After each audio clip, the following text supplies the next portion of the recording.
Hello കൂട്ടുകാരെ, ഹേതസ് കിച്ചണിലേക്ക് അവർക്ക് സ്വാഗതം. ഞാനിന്ന് ഉണ്ടാക്കാൻ പോകുന്നത് ക്യാരറ്റ് പുട്ടും കടലക്കറിയും. അപ്പം ഞങ്ങൾ രാവിലെ എടുക്കുമ്പോൾ ഞങ്ങളുടെ കുഞ്ഞുങ്ങളുടെ കാര്യവും നടക്കും. വീഡിയോ എടുക്കാമല്ലോ എന്ന് വിചാരിച്ചു.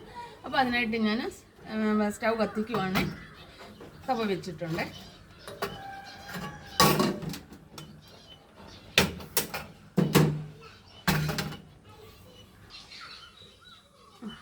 എന്നിട്ട് തവ വെച്ച് തവ ചൂടാൻ ഞാൻ കടുക് വറുക്കാനുള്ള വെളിച്ചെണ്ണ ഒഴിക്കുവാണ്.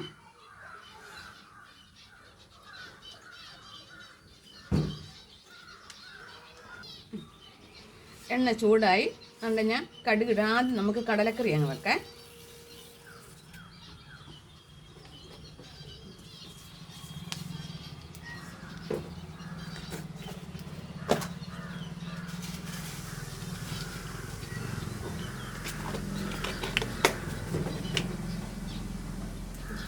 കടുക് പൊട്ടി മുളക്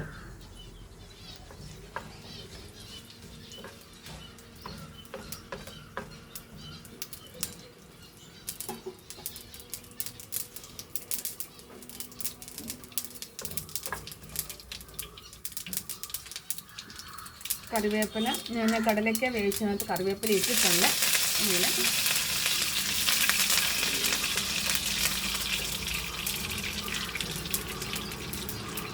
ഇത് ഒരു നല്ല സവാള ഉള്ളിയും രണ്ടതിലുള്ള വെളുത്തുള്ളി ഒരു കഷ്ണം ഇഞ്ചിയും കൂടെ ഞാൻ മിക്സിയിലടിച്ചതാണ്. ഇത് ഇതിനകത്തോട്ട് ഇടുകയാണ്. നമ്മൾ വെന്തൊക്കെ അടുത്ത് വരുമ്പോഴത്തേക്ക് സമയം ഒത്തിരി പോകുന്നതുകൊണ്ടാണ് ഇങ്ങനെ ചെയ്യുന്നത്. അപ്പോൾ നമുക്ക് കൂടുതൽ ഗ്രേവി കിട്ടും ഇങ്ങനെ അടിക്കുമ്പോൾ.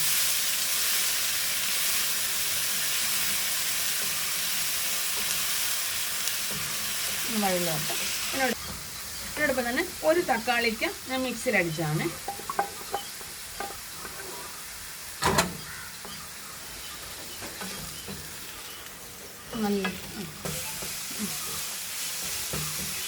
നമ്മുടെ ഉള്ളിയും തക്കാളിക്കൊക്കെ ഒരുവിധം വഴണ്ടിട്ടുണ്ട്. ഇച്ചിരി ഉപ്പ് അതിനകത്ത് ആഡ് ചെയ്യാണ്. ഞാൻ കടലക്കകത്ത് ഉപ്പ് ഇട്ടിട്ടുണ്ട്. അതുകൊണ്ട് ശകലം ഉപ്പിടുന്നുള്ളൂ.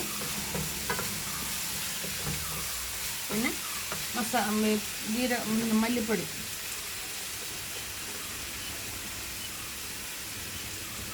കടലക്കയുടെ അനുസരിച്ച് നമ്മൾ മല്ലിപ്പൊടി ചേർത്താൽ മസാലകൾ ചേർത്താൽ മതി. ഞാൻ അതുകൊണ്ടാണ് അളവൊന്നും പറയാത്തത്.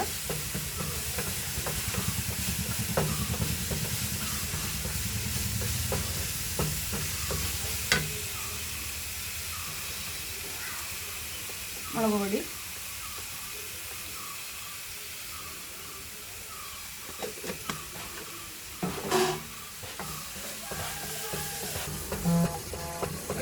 രണ്ട് ടേബിൾ സ്പൂൺ തേങ്ങ ഇതിനകത്തിട്ട് അരച്ചിട്ടുണ്ട്. ഇത് നമുക്ക് ഇതിനകത്തോട്ട് ഇടാം.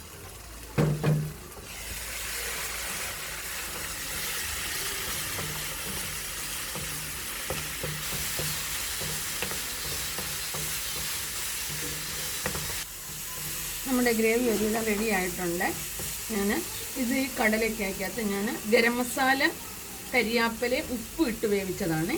ഗരം മസാലയാണ് ഇട്ടേക്കുന്നത്. നമ്മൾ എന്ത് സാധനവും വെജിറ്റബിളിന് ഇത് കടലയ്ക്ക, പയറ്, തൊമരയൊക്കെ ഇടും. നമ്മളൊരു ശകലം കരിയാപ്പല ഇട്ട് നമ്മൾ വേവിക്കുമ്പോൾ അതിൻ്റെ പ്രത്യേക ഒരു ടേസ്റ്റ് കയറി വരും. അന്ന് ഞാൻ പഴയ സാധനത്തിലും ഈ കരിയാപ്പല എടുത്ത് വേവിക്കുന്നത്.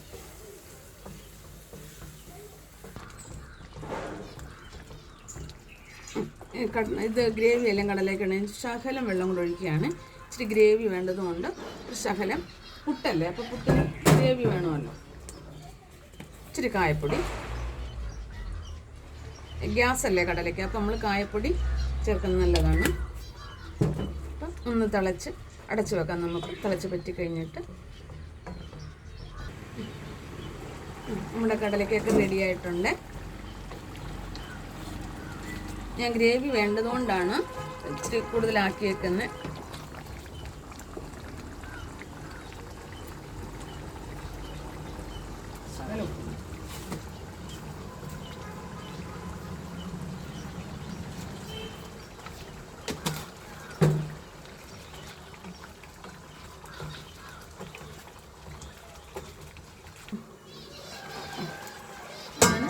റെഡിയായി. ഞാൻ ഓഫാക്കുവാണ്. ഇനി നമുക്ക് അടുത്ത സ്റ്റെപ്പ് പുട്ടുണ്ടാക്കാം. ഞാനിന്ന് ക്യാരറ്റ് പുട്ടാന്ന് പറഞ്ഞല്ലേ, അപ്പം ഞാൻ ഈ കൊച്ചായിട്ട് അരിഞ്ഞേക്കുന്ന ക്യാരറ്റാണ്. അപ്പം അത് ക്യാരറ്റ് നമുക്ക് ഇതിനകത്തോട്ട് ഇളക്കാം. ഞങ്ങൾക്ക് ആവശ്യത്തിനിട്ടാൽ മതി. കുഞ്ഞുങ്ങൾക്ക് ഇഷ്ടമുള്ളൊരു കാര്യമാണിത്. നമ്മൾ ക്യാരറ്റ് തന്നെ കൊടുത്താൽ കുഞ്ഞുങ്ങൾ തിന്നുമോ? തിന്നത്തില്ല. അപ്പോൾ ഇതിൻ്റെ കൂടെയൊക്കെ ഇട്ടിളക്കാകുമ്പം അവരെ ഭംഗി കണ്ടുകൊണ്ട് അവരങ്ങ് കഴിച്ചോളും. ഇത് ഞാൻ ഒരു 15 മിനിറ്റ് മുമ്പ് അരിപ്പൊടി കുഴച്ചാണ്. കാരണം ഇപ്പോഴത്തെ അരിപ്പൊടിയൊക്കെ നേരത്തെ നമ്മൾ കുഴച്ച് വെക്കണമല്ലോ. കുഴച്ച് വെച്ചെങ്കിലല്ലേ ഉള്ളത് മയം വരുത്തുള്ളൂ. എലൈറ്റിൻ്റെ പുട്ടുപൊടിയാണ് ഞാൻ എടുത്തേക്കുന്നത്. നല്ല പുട്ടാണത്. പൊൻകതിരും ഞങ്ങൾ ഉപയോഗിക്കും, എലൈറ്റ് ഉപയോഗിക്കുന്നുണ്ട്, നല്ലതാണ്. പിന്നെ ഞാൻ ചിരട്ടപ്പുട്ടാണ് ഇവിടെ എടുക്കുന്നത്.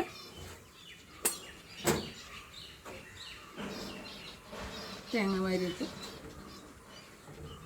വെള്ളം ചൂടായിട്ടുണ്ട്.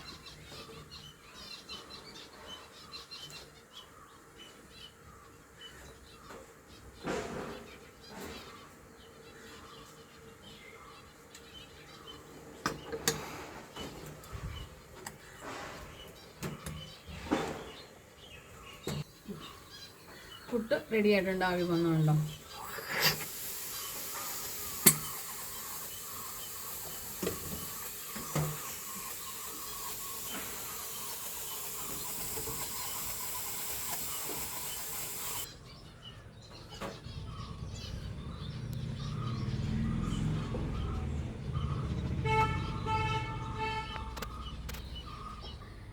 പുട്ടും കടലക്കറിയും റെഡി ആയിട്ടുണ്ട്. ക്യാരറ്റും അരിപ്പൊടിയും ചേർന്ന പുട്ടാണ്. നിങ്ങൾക്ക് വീഡിയോ ഇഷ്ടപ്പെട്ടു കാണുമെന്ന് വിചാരിക്കുന്നു. നിങ്ങൾ ഇതുപോലെ വീട്ടിൽ ചെയ്യുന്നവരാണ്, അതെനിക്കറിയാം. എങ്കിലും പറയുന്നതേ ഉള്ളൂ. നിങ്ങൾ ഫോളോ ചെയ്യണം, മറക്കരുത്. കണ്ടുപോകരുത്. ഷെയർ ചെയ്യുക, ഫോളോ ചെയ്യുക, ലൈക്ക് അടിക്കുക.